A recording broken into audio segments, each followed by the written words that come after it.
amigos do Brasil, assistem mais um vídeo do canal Edu César Papo de Bola no YouTube. Atualidade, memória, futebol, esportes, comunicação, imprensa esportiva, artes e o que mais der na telha. Neste vídeo de hoje vou falar a respeito da Série B do Campeonato Brasileiro, cuja primeira metade praticamente acabou. Tivemos, claro, a conclusão da 19ª rodada, mas é que ficaram 2 jogos pendurados, que foi naquela época do ciclone, enfim, a complicação da chuvarada. Foram Botafogo de Ribeirão Preto e Chapecoense, CRB e Avaí, que os times catarinenses não conseguiram viajar para fazer essas partidas. Então até agora, até a gravação desse vídeo, elas estão sem novas datas. Então é só por isso que o primeiro turno não está 100% concluído. Mas ele está concluído, essa que é a grande realidade, como diria o eterno candidato que no fim das contas nunca é candidato a nada. O fato é que vou fazer aqui para vossas bonitezas uma espécie de pequeno apanhado de destaques destes primeiros 19 jogos. Vamos falar o que cada time na classificação teve de mais destacado até agora, para a gente ter uma noção do que está acontecendo neste momento na Série B, que está muito parelha na ponta de cima. Vocês vão perceber pela classificação, vou até pegar aqui a classificação direitinho, só para você ter uma ideia, os 6 primeiros colocados estão separados por apenas 5 pontos, que permite várias possibilidades de mudanças em termos de G4 já na próxima rodada, a do próximo fim de semana.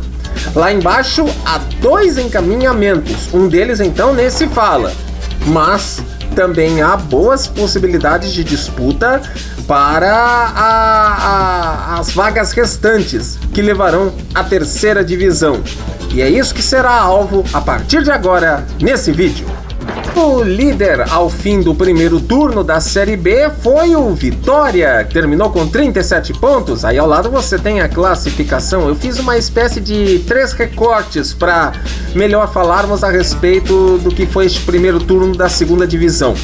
Vitória somou 37 pontos ao fim destes primeiros 19 jogos. Foi muito mal no Campeonato Baiano, na Copa do Nordeste.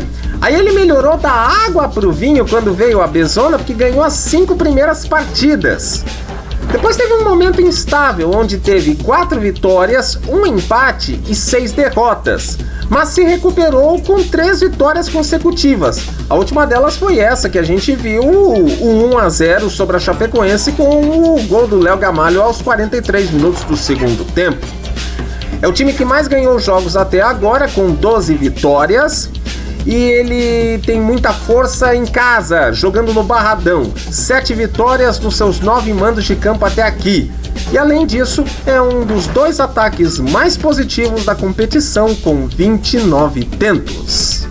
Aí nós vamos para o Novo Horizontino, que veio do vice-campeonato da Série A2 do Campeonato Paulista, numa final perdida para a Ponte Preta.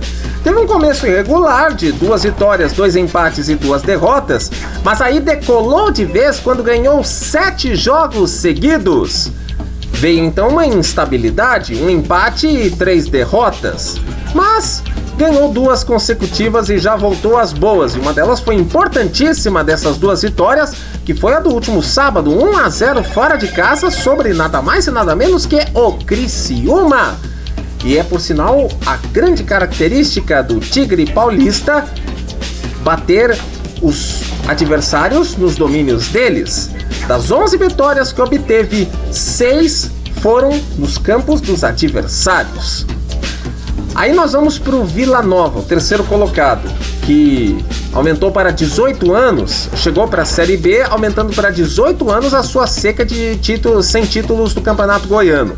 Ele arranca com 3 vitórias seguidas e chega a 7 jogos sem derrota, deles ganhando 5. Aí vem a primeira derrota e ele ganha 5 das 8 partidas seguintes, empatando 2 e perdendo a outra. A sequência mais recente é irregular, com 2 derrotas e 1 empate. Só que esse empate teve um gostinho de vitória simbólica, porque foi um 1-1 com o ABC no Oba. Aliás, o Oba tem andado entupido. O estádio Oba, que é o Onésio Brasileiro Alvarenga, ele tem uma capacidade máxima de 10 mil torcedores. E ele tem várias vezes enchido essa capacidade, o que é muito legal. Como outros estádios também têm tido ótimos comparecimentos de plateia, o próprio Barradão que eu citei há pouco, Ilha do Retiro, enfim. Nesse 1-1 com o ABC, a gente bem viu como foi. O Henrique Almeida empatou o jogo a 13 segundos do fim dos acréscimos.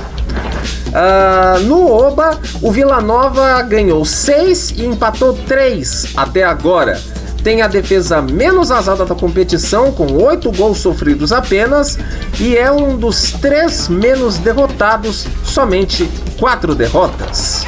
O Sport começou a jogar, por sua vez, a Série B a partir da 3ª rodada. Ele ficou com os 2 primeiros jogos pendurados por causa da atrasada final do Campeonato Pernambucano, que foi remarcada por causa da final da Copa do Nordeste, enfim, acúmulo de datas, torneios de mais, datas de menos, aquela coisa que a gente bem sabe.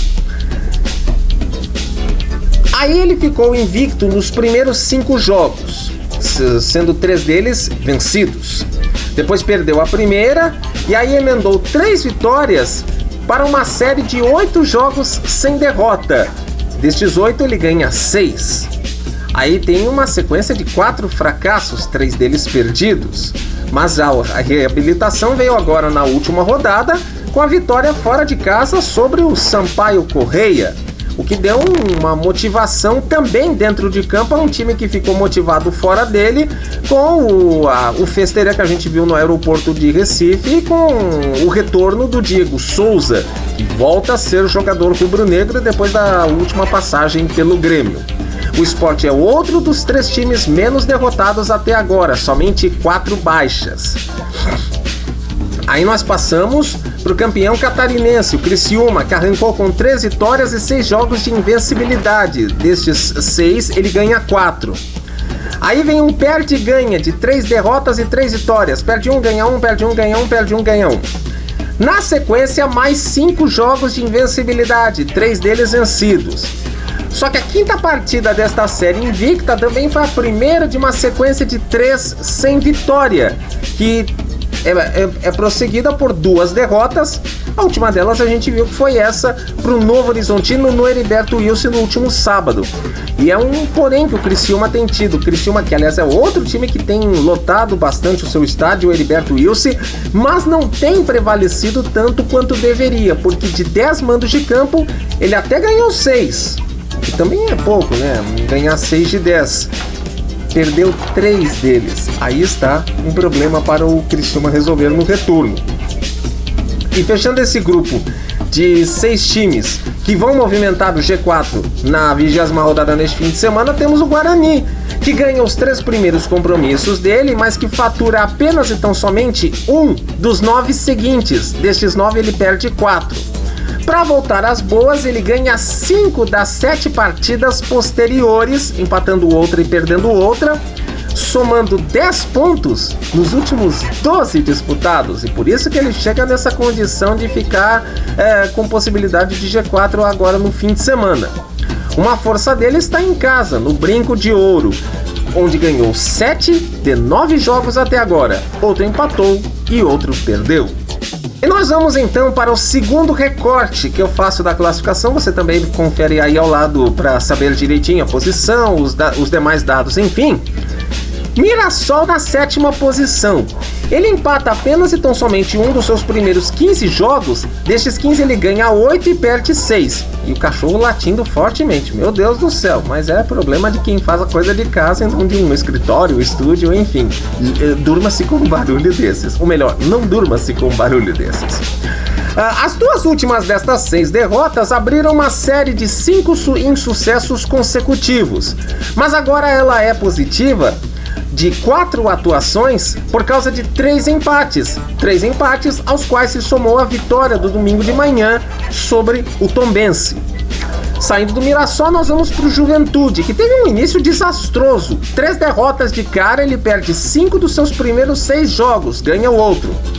Mas aí a coisa muda da água pro vinho, quando vem 5 vitórias consecutivas. Confiança é meio abalada por causa de 2 derrotas seguidas, mas depois há outras 2 vitórias que compensam isso e elas iniciam uma invencibilidade de 6 partidas. da qual a vitória sobre o Ceará com o gol de pênalti no último minuto, no domingo à tarde, quebra uma sequência dos seus 3 primeiros empates no campeonato. Aí a gente fecha a galera que já atingiu no mínimo 30 pontos na competição com o Botafogo de Ribeirão Preto, que tem um jogo a menos, que é o contra o Chapecoense. Depois de 3 vitórias de cara, ele ganha somente 2 dos 10 jogos posteriores. E destes 10 ele perde 5. Mas a recuperação veio com 4 vitórias nas últimas 5 partidas, a outra foi perdida. E essa última das 4 vitórias neste recorte de 5 jogos foi essa contra o Londrina, que a gente viu todo mundo já contando com um empate no fim do jogo, e aí vem aquele gol 50 e lá vai pedrada do segundo tempo, pegou todo mundo de surpresa. Eu já tava lá com o textinho pronto pra botar no Twitter ali, enfim, coisa e tal, 1-1, a classificação dos times e tal.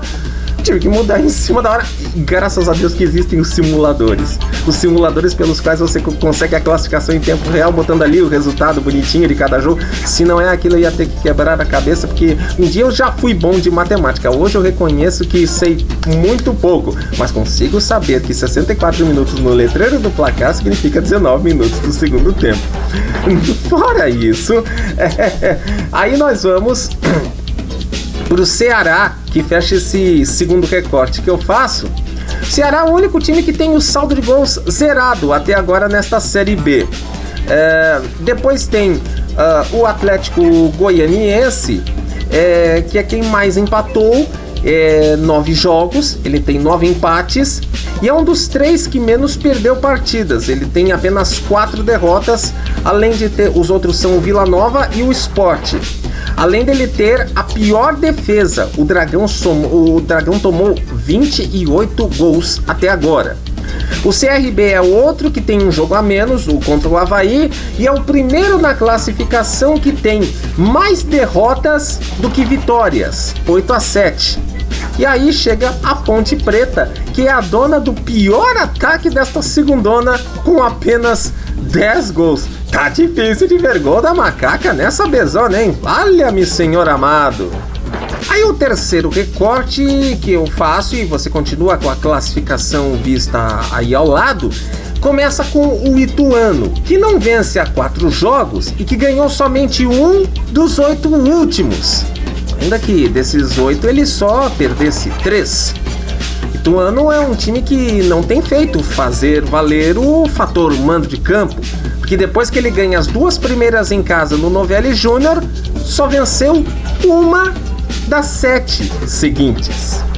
E aí nós passamos pro Sampaio Correia, que é outro que não tá muito melhor não. Começou mal nos 4 primeiros jogos que fez, não ganhou nenhum, aí se recuperou vencendo 4 dos 7 posteriores. Mas, no entanto, dos 8 últimos, também só ganhou umzinho, nada mais do que isso. Fora do Z4 neste momento, porque tem uma vitória a mais, está o Tombense, que chegou a passar 9 jogos sem saber o que era sucesso. E destes 9 ele chegou a perder 5 seguidos. Mas aí ele ganhou 4 e perdeu 4. Ganhou um fôlegozinho para ficar fora do Z4. Acontece que a Chapecoense, que tá fora do G4 nesse momento, tem um jogo a menos. Aí tá o complicador para o Carcará. A Chape também chegou a ficar 9 jogos sem vitória. Destes 9, e depois destes 9, ela até se reabilitou ganhando 2. Mas aí perdeu esse último pro Vitória do jeito que a gente viu que perdeu. A Chapecoense que tem um jogo a menos, a exemplo do Avaí. Mas o Avaí, ao contrário de outros dessa turma de baixo, meio que começa a dar uma perspectiva de melhora. Ele chegou a ficar 11 jogos sem saber o que era vitória, mas venceu os 2 últimos. Por isso que, embora ainda permaneça nos 4 últimos, tá começando, de certa maneira, a subir. Já é alguém que você pensa, pode ser que melhore, pode ser que ele consiga ganhar terreno para sair dessa e escapar do pior. Quem tá muito difícil, e o Avaí também tem um jogo a menos. Quem tá muito perto do pior, e aí completou os 19, então não pode falar nada, é o Londrina. O Londrina que também ficou, em dado momento, 9 jogos sem ganhar, e ele que tem a maior quantidade de derrotas até aqui, 13 de 19. Os caras perdem 13 de 19 é pra jogar a moral lá abaixo do calcanhar. E foi quem mais sofreu gols, 31. E tem o ABC. ABC não tem como defender, olha. Indefensável o ABC, meu Deus do céu. Ganhou 2 míseros joguinhos de 19 até agora. Claro que é o time que menos ganhou. E a gente viu o que aconteceu nesses últimos jogos dele. O gol sem querer querendo pro Guarani na vitória por 1-0 na Arena das Dunas. Os caras foram jogar na Arena das Dunas, que teve que quebrar pau no estacionamento depois da derrota pro Criciúma no Frasqueirão.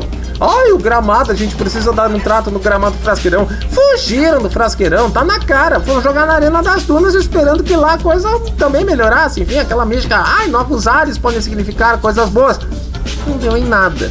E a gente viu o que aconteceu com o Vila Nova no empate, né? Que ele toma 1-1 a 13 segundos do fim. Sem mais, meritíssimo. Além desses destaques referentes à classificação, time por time do primeiro até o 20º, outros destaques deste primeiro turno da Série B do Campeonato Brasileiro. Até agora, o maior público foi no jogo da 10ª rodada Ceará 2, Chapecoense 0, com 41.153 espectadores no Castelão. Já o pior foi no Soares de Azevedo na 9ª rodada, Tombense 1, Guarani 1, com somente 179 pessoas presentes. Em 188 jogos até agora, 89 foram vencidos pelo time da casa, 55 pelo time visitante e 44 terminaram empatados.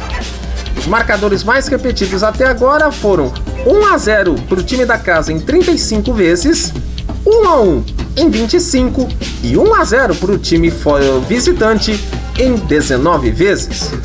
Uma coisa interessante é que ainda não tivemos, ao menos não neste primeiro turno, uma super goleada, aquele marcador mais acachapante. Somente 4 times fizeram 4 gols no mesmo jogo até agora. Um deles, o Tombense, num 4-2 sobre a Chapecoense na 15ª rodada. E nos outros 3, que representaram a maior vantagem até agora, 4 gols marcados e 3 de diferença, a coincidência é até bizarra. O derrotado em todos eles foi o Avaí. Guarani em Campinas na primeira rodada, Chapecoense em plena ressacada na 6ª rodada e o Sport na Ilha do Retiro, em Recife, na 9ª rodada. Já o empate com mais gols até agora foi o da primeira rodada, Sampaio Corrêa 3, Atlético Goianiense 3. De primeiro turno era isso, claro, com os 2 jogos pendurados, que a gente ainda vai saber quando acontecerão, talvez até quando eu esteja gravando esse vídeo eles já tenham sido remarcados e eu não saiba, mas enfim, depois a gente vê como é que ficou, se ficou algo já definido. O retorno vai começar neste fim de semana. Vamos, portanto, para a 20ª rodada da Série B. E temos estes jogos em destaque. Atenção, porque são jogos entre 28 e 30 de julho. Sexta-feira, às 7 da noite, tem Ceará e Ituano. E às 9h30, o primeiro time lá da ponta que vai movimentar o G4 em ação, Sport e CRB. Aí no sábado nós teremos às 11 horas da manhã Chapecoense Mirassol, às 13h30 da tarde Botafogo de Ribeirão Preto e Juventude, e às 5 da tarde Avaí Guarani e, respire fundo porque essa merece, ABC e Londrina. Pá! Meu Deus! E ainda tem Atlético Goianiense e Sampaio Corrêa às 6 horas. Aí no domingo, mais uma movimentação no G4 talvez. Tem Tombense e Criciúma às 11 horas da manhã. Só Novo Horizontino e Vila Nova às 13h30. Esse é um jogo que promete, hein? Imagina, os maiores de Biase podia ter um público um pouquinho mais decente. Pô, o povo de Novo Horizonte não apoia o Tigre? Qual é, pô? Pelo amor de Deus, vai apoiar quando? Vai esperar chegar a primeira divisão pra apoiar? Vai todo mundo pro estádio, pô. Lota aquele estádio, tá? Ele não é dos maiores e tal, mas lota, pô. Pelo amor de Deus, os caras estão ali brigando pela liderança da Série B e o estádio fica às moscas, 2.000 jogos e 2.000 pessoas se tanto. Respeita a minha inteligência, se é que eu tenho alguma. E bom, e às 6 horas tem Ponte Preta e Vitória. Série B tá muito legal, não é porque não tem esse ano nenhum grandão de São Paulo, Rio de Janeiro, Porto Alegre ou Belo Horizonte que eu deixei de acompanhar, não. Eu não larguei a Série B de mão, não, viu? Continuo firme e forte acompanhando e continuarei acompanhando até o fim, inclusive aqui em outros vídeos no canal nos próximos momentos. Muito obrigado às damas e aos cavalheiros que continuam assistindo aqui ao canal Edu César Papo de Bola no YouTube. Atualidade e memória, futebol, esportes, comunicação, imprensa esportiva, artes e o que mais der na telha. Novos vídeos em breve para vocês. Ative as notificações para saber quando haverá outras publicações. Dê um joinha se você gostar dos conteúdos aqui publicados. Sugira assuntos para os próximos vídeos. Já recebi boas sugestões de assuntos. Eu só tenho que encaixar, mas vou fazer. Não vou desconsiderar as sugestões que já recebi, não. E passe adiante a dica para suas amizades, para os seus colegas de trabalho, enfim, onde você trabalhar, onde você estudar, enfim, na sua roda de amigos, de família, enfim, passe adiante a dica. Bom, até ficou uma abreviação boa. Adianca. Conte aos amigos, espalhe por aí, como dizia o saudoso Antônio Carlos Ferreira na Rede Vida, e colabore com o PB pelo Pix, na chave pix@educesar@gmail.com. Pode colaborar com a quantia que quiser, quando quiser, se puder, enfim, fica à vontade. Como eu sempre lembro, até onde eu vi, o canal está com 660 inscritos. Cada um desses 660 colaborar mensalmente com R$1 já vai dar uma tremenda ajuda para a manutenção aqui dele e de outros projetos do Papo de Bola. Novos vídeos na sequência para vocês e vamos que vamos adiante. Na segunda, na primeira divisão, em todas as divisões, estamos sempre aí. Tamo junto. Um abraço, amigos do Brasil.